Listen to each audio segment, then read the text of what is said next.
मित्र, नागरिकों, बहनों, भाइयों और भारत के प्यारे बच्चों, गणतंत्र दिवस की पूर्व संध्या पर आप सबका हार्दिक अभिनंदन करते हुए और शुभकामनाएं देते हुए मुझे अत्यंत प्रसन्नता हो रही है। मैं आप लोगों के कल्याण, सफलता और सुख की कामना करता हूँ। मैं प्रार्थना करता हूँ कि भारत निरंतर सुदृढ़ होकर आगे बढ़े। वह एक प्रगतिशील, समृद्ध एवं शक्तिशाली राष्ट्र के रूप में अपनी पूरी क्षमता से ऊपर उठे तथा आने वाले वर्षों में सभ्यता के शिखर तक विश्व का नेतृत्व करे। सचमुच यह हमारे स्वतंत्रता संघर्ष के महान नेताओं का सपना था और परिकल्पना थी। भारत की स्वतंत्रता में उन्होंने जाति के लिए एक नई आशा देखी थी। मुझे नेताजी सुभाष चंद्र बोस, जिनकी हम इस वर्ष जन्म शताब्दी मना रहे हैं, के प्रेरक शब्द याद आ रहे हैं।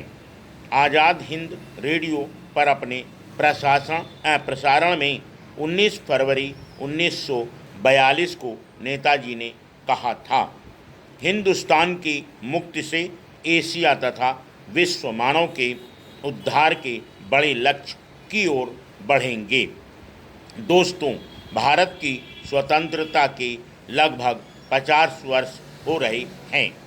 भारत, जिसका इतिहास हजारों वर्षों में फैला हुआ है, उसके नागरिकों को यह 50 वर्ष का समय शायद अधिक न लगे, फिर भी यह समय हमारे लिए विशेष है, क्योंकि इस अवधि में हमारे प्राचीन राष्ट्र ने स्वयं को पुनर्जीवित किया है, पुनर्निर्मित किया है, जीवन की लोकतांत्रिक पद्धति के सार तत्व की पुनः खोज की है तथा उसे आत्मसात किया है।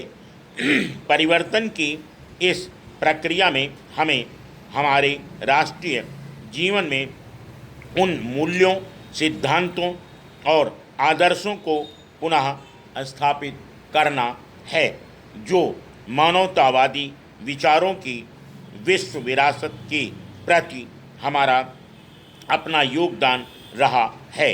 ये उदात्त चिंतन हमारे राष्ट्र को महान बनाते हैं। जब भी भारत अपने आदर्शों से हटा है, हमारे इतिहास में अंधकार का काल आया है। समानता, एकता, मित्रता एवं सहयोग का दृष्टिकोण, राष्ट्र के प्रति कर्तव्य एवं उत्तरदायित्व का बोध, सत्यनिष्ठा एवं निस्वार्थ चिंतन और सेवा की भावना, इन सभी नैतिक एवं चारित्रिक मूल्यों को हमारे राष्ट्रीय जीवन के में घुल मिलकर पूरी तरह व्याप्त हो जाना चाहिए। हमारे संविधान राजनीतिक एवं प्रशासनिक कार्यों की व्यापक, संवेदनशील एवं अंतः संबंधित प्रणाली के सफलतापूर्वक संचालन के लिए दृढ़ प्रतिबद्धता आवश्यक है।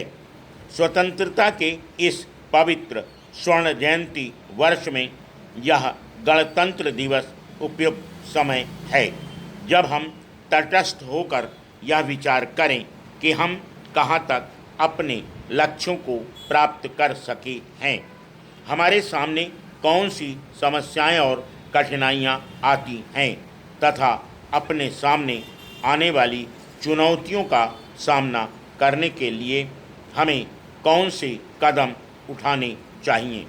हम नागरिक स्वतंत्रता के बाद भारत की उपलब्धियों पर गर्व करें तो यह उपयुक्त ही होगा। यह बेहिचक कहा जा सकता है कि प्राथमिक, द्वितीय एवं तृतीय सभी क्षेत्रों में ठोस प्रगति एवं सकारात्मक उपलब्धियां प्राप्त हुई हैं। हमारे देश ने संघीय प्रणाली के अंतर्गत संसदीय शासन पद्धति से काम करने का लगभग 5 दशकों का अनुभव प्राप्त किया है। Full stop.